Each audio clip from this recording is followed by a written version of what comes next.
ప్రార్థన. పరిశుద్ధుడు పరిశుద్ధుడు పరిశుద్ధుడు అయిన తండ్రి, స్తుతి వందనములు స్తోత్రములు. నీ కొరకు కనిపెట్టు వారిలో ఎవడును సిగ్గునందుడు. హేతువు లేకుండానే ద్రోహము చేయువారు సిగ్గునొందెదరు.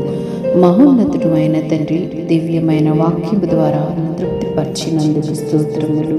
దేవా, మా శత్రువుల ఎదుట మాకు భోజనం సిద్ధపరిచే దేవుడివి. నిన్ను ఆశ్రయించిన వారి ఎడల ఎంతో కృప చూపే దేవుడివి తండ్రి. నీ కొరకు కనిపెట్టు వారిలో ఎవరు సిగ్గునొందరని నీ ఒక్క వాక్యము మాకు ఎంతగానో తెలియపరుస్తుంది. నీ ప్రియబిడలు నీ కొరకు కనిపెడుతున్నారు. పగలు రాత్రి నీ సన్నిధానంలో ప్రార్థిస్తున్నారు.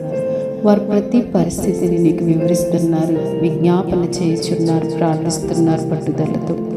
దేవా, కనికరించండి నాయన. ద్రోహం చేయవారు సిగ్గునొందుతారు ప్రభువా.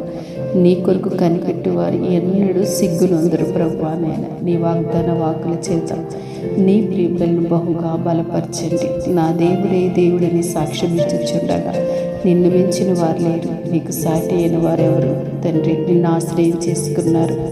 యాకోబు దేవా, నా తండ్రి, నీ సన్నిధిలో వారు ప్రార్థించుచున్నారు. వారి ప్రార్థనకి జవాబు దయచేసి వారి పట్ల ఒక గొప్ప కార్యం, ఒక ఉన్నత కార్యం జరిగించండి. నిరాశ నిస్పృహలోంచి వారిని లేవనెత్తండి తండ్రి. వారిని మీరు బలపరిచి గొప్ప కార్యాలు, మంచి కార్యాలు వారి పట్ల జరిగించండి. నేను నమ్మిన బిడ్డల ప్రభువా, వారు చెయ్యి విడవకండి అయ్యా.